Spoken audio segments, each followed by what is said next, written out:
The farmer's heart was full of love. She loved her family and her homeland, the lovely country of Brazil. But her prized possession, and the one thing she secretly loved most of all, was a strong, beautiful, prized bull.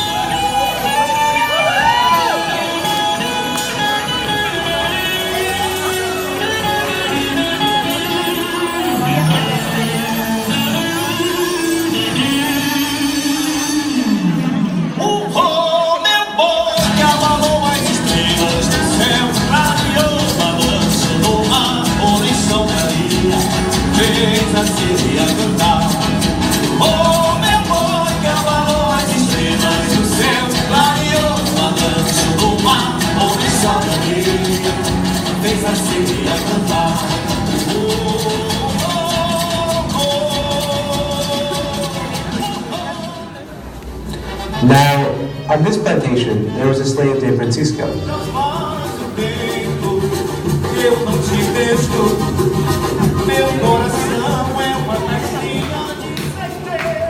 Francisco's job was to care for the animals on the plantation, including his master's beloved ox. Francisco had a wife, whose name was Catarina.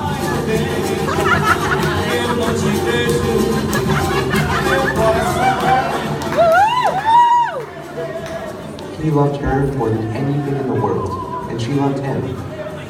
Though they were slaves, their lives were filled with joy, for they were anxiously anticipating the arrival of their first child.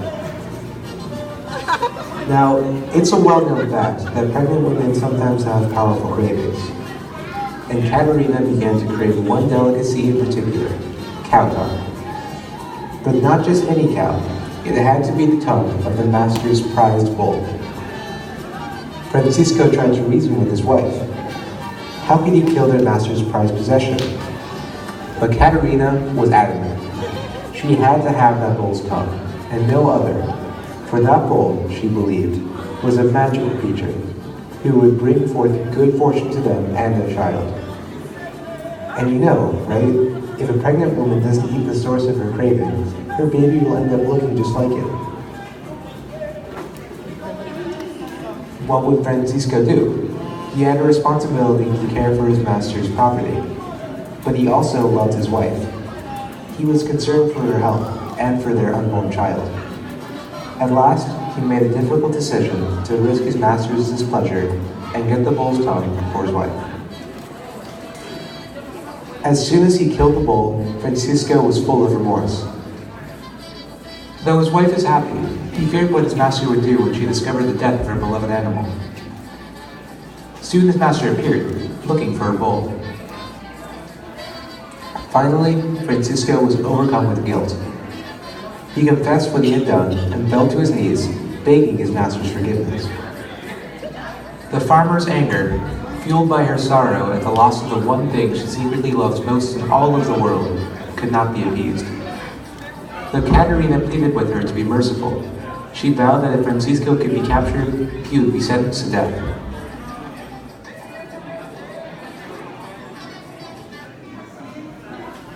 Francisco was a fugitive. He ran for many miles, deep into the forests of the Amazon, where the trees were so dense and so thick that you could no longer tell whether it was day or night. And whether it was exhaustion, the lack of food, or just his imagination playing tricks on him in the darkness, he began to see many strange and wondrous creatures.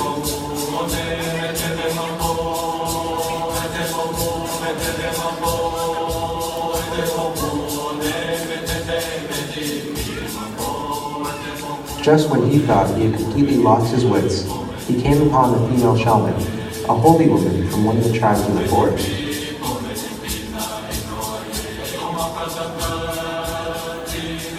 The creatures, she told Francisco, were the casumbas, the spirits of the forest. They had sensed Francisco's presence in the forest, and his distress, and had come to offer guidance. Francisco explained his predicament. The shaman consulted the Kazumbats. They could help. Francisco vowed that he would do anything to be reunited with his beloved Catarina.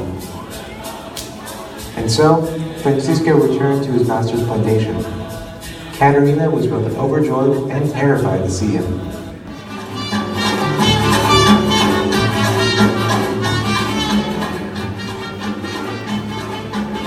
She pleaded with him to run away. Francisco told her about the shaman and would pass her back to the forest.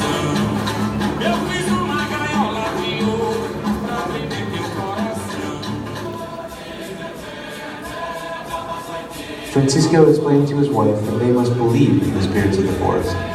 With this act of faith, Katerina and Francisco brought spirits of the forest to the plantation. Along with them came the shaman. The shaman had them bring the bull's body forward. Now the shaman needs an act of love to resurrect the bull. Here is where we most need your help. When you hear the beating of the drums, you must summon all the love you have in your heart. Think of this love, and when the shaman raises her arms, you too must raise yours and shout.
The magic worked. The bull was born again. Just then, the master returned. When she saw her beloved bull, she couldn't believe her eyes. She laughed, she cried, she danced with joy. She hugged her bull. She hugged Francisco and told us that all was forgiven. She called for a day of rest on the plantation so that everyone could celebrate.